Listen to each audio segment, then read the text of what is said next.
confidence in the overall quality of audits and financial reporting in Malaysia. And I would say after 6 years of being in operation, the OOB has fulfilled its objective of enhancing public trust in the audit process. Lastly, the last of the 3 T's is the significance in cultivating a culture of transparency. Solon, an Athenian statesman who was known as one of the 7 wise men of Greece, once said, "Put more trust in nobility of character than on oath." Clearly, nobility of character was something that was demonstrated and could be seen. An oath was merely asking someone to take your word for it. You cannot ask people to trust you if they do not know what is happening. In capital markets, transparency is necessary for effective corporate governance, as it ultimately facilitates better disclosure and reduces information asymmetry between stakeholders and management of a company. This is not only essential for the monitoring of companies, but also central in allowing investors and shareholders to proficiently exercise ownership rights.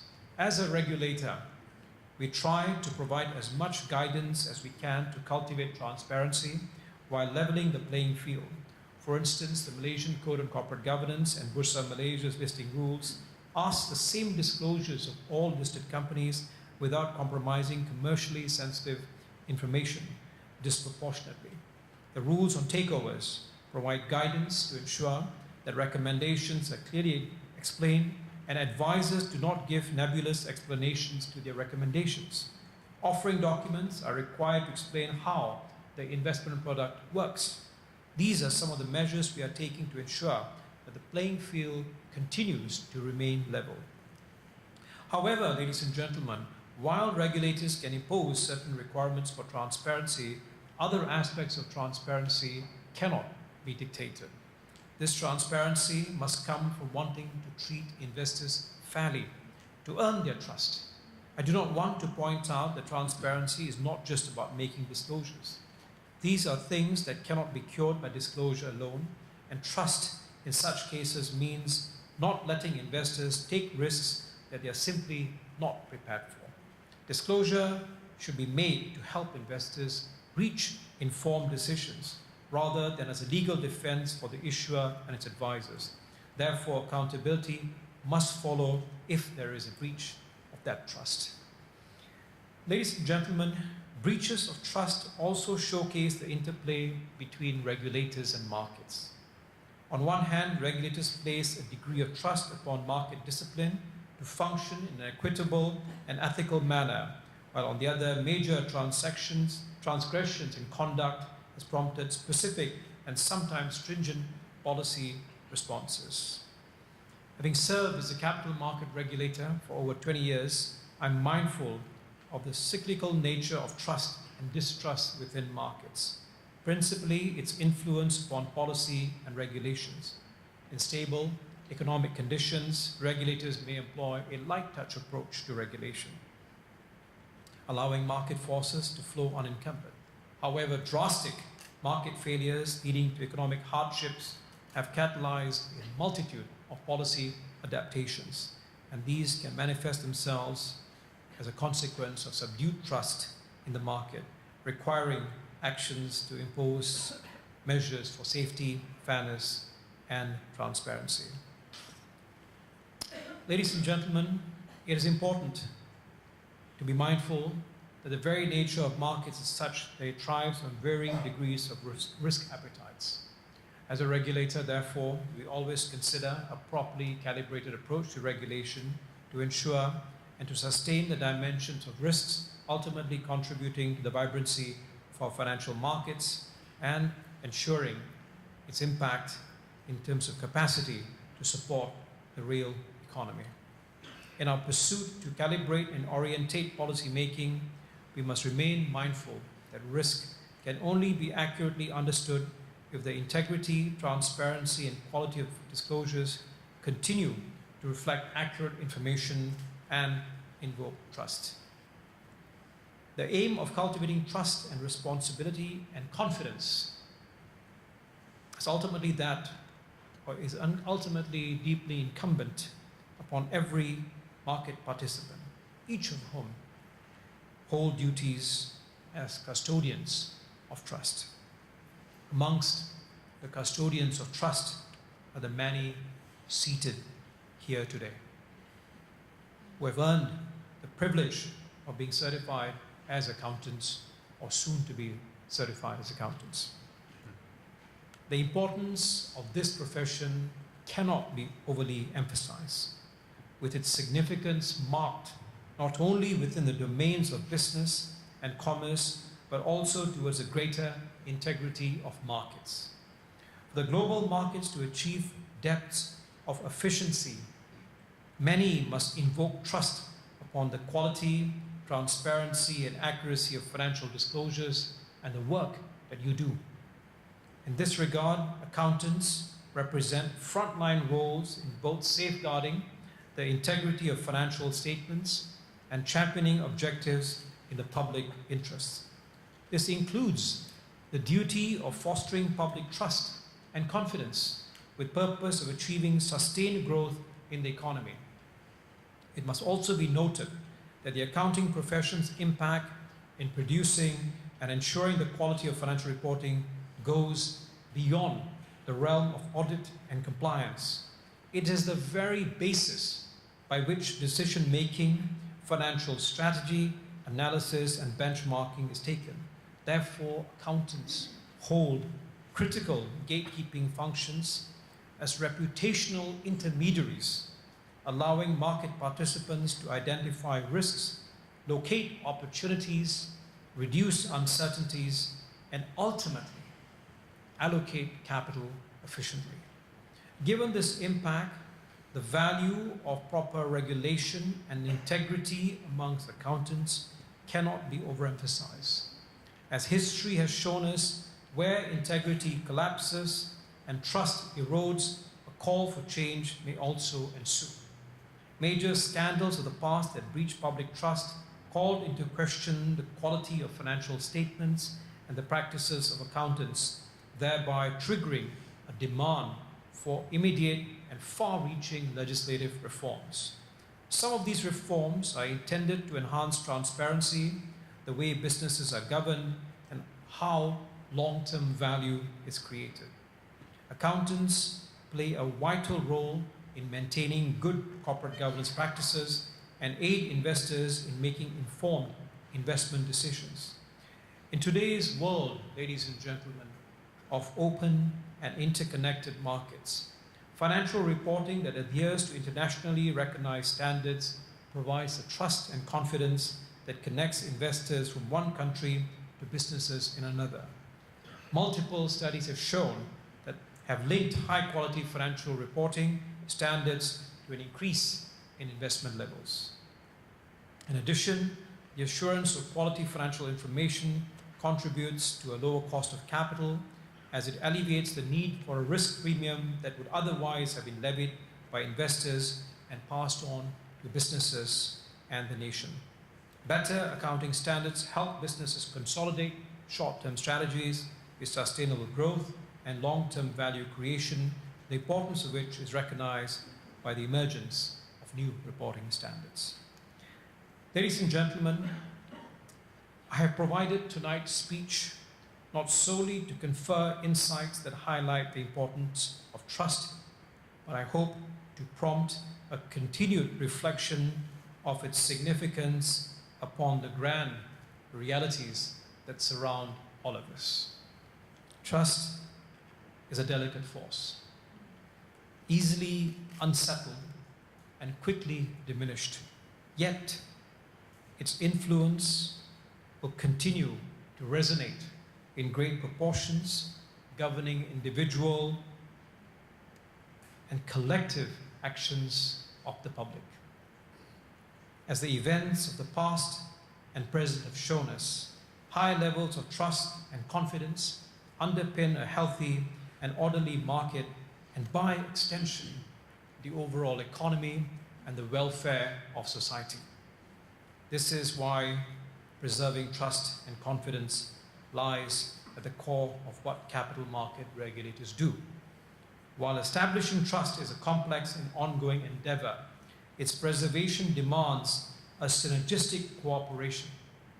To produce outcomes of higher success, the actions of policymakers must converge harmoniously with the will of discrete market participants such as yourselves.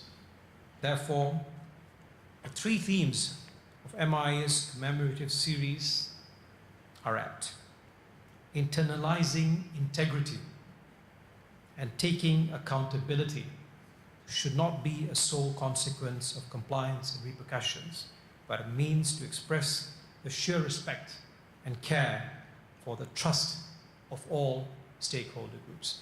Thank you very much for your kind attention, ladies and gentlemen. Thank you, Tan Sri. We would like to respectfully request Yang Berbahagia Tan Sri to please remain on stage and take a seat as we will continue with the Q&A session.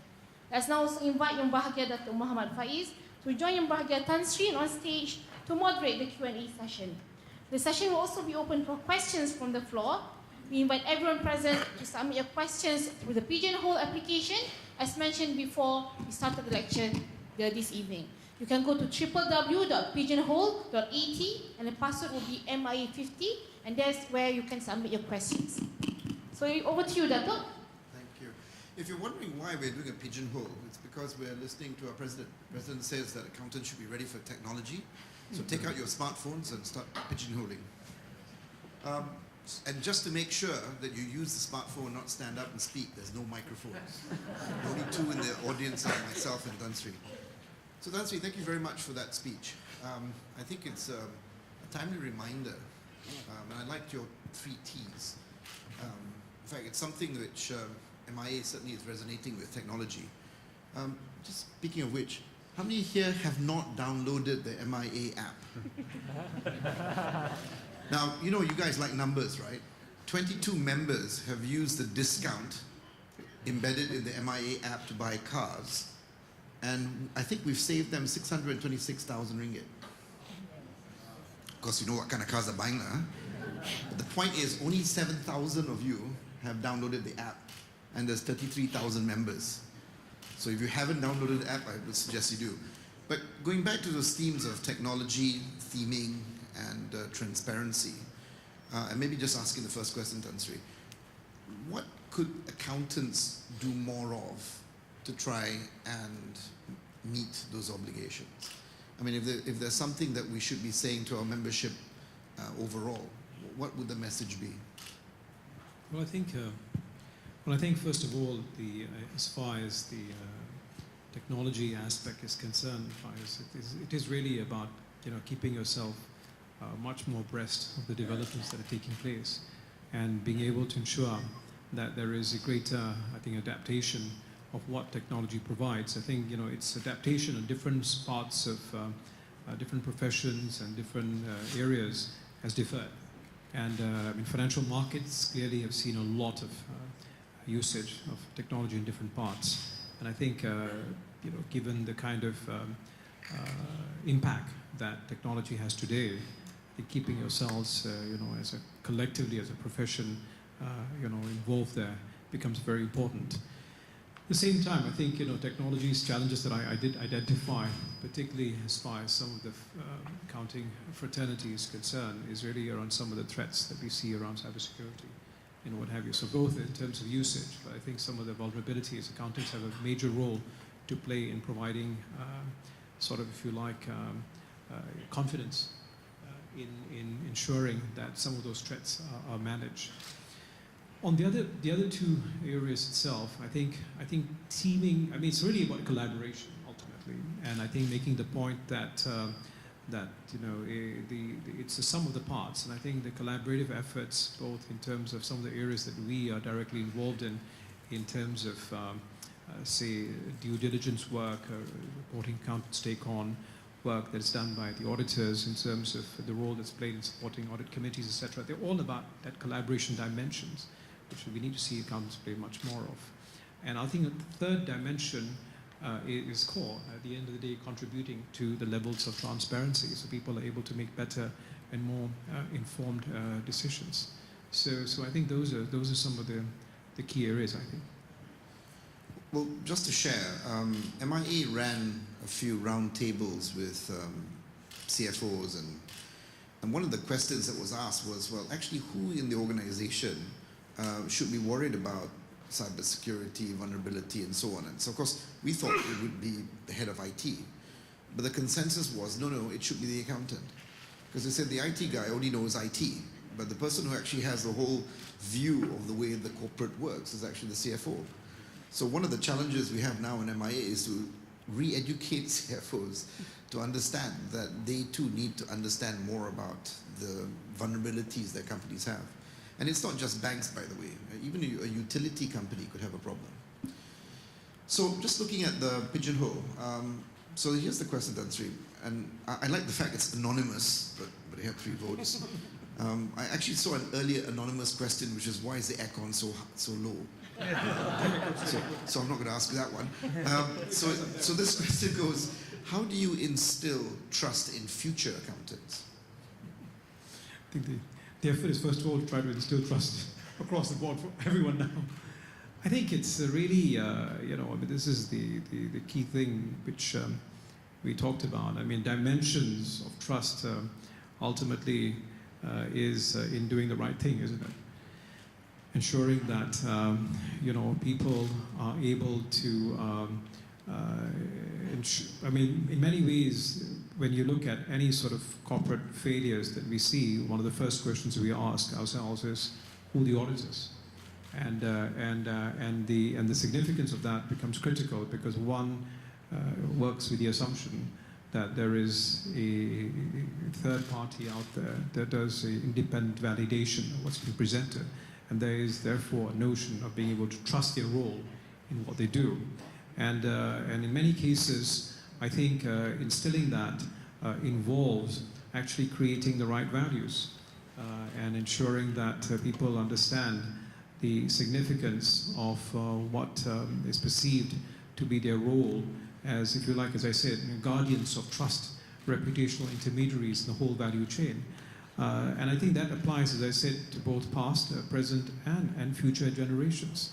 And we live in a world where there is, tremendous informational asymmetries. We live in a world where people, highlight breakdown in areas very, very quickly through social media. And so therefore, as often people say, sometimes there's a bit of crisis of trust that goes on. And I think accountants have a really important role to play in ensuring, as I said, those custodians of trust, that they play that validation. Well, certainly I think that's also MIA's view.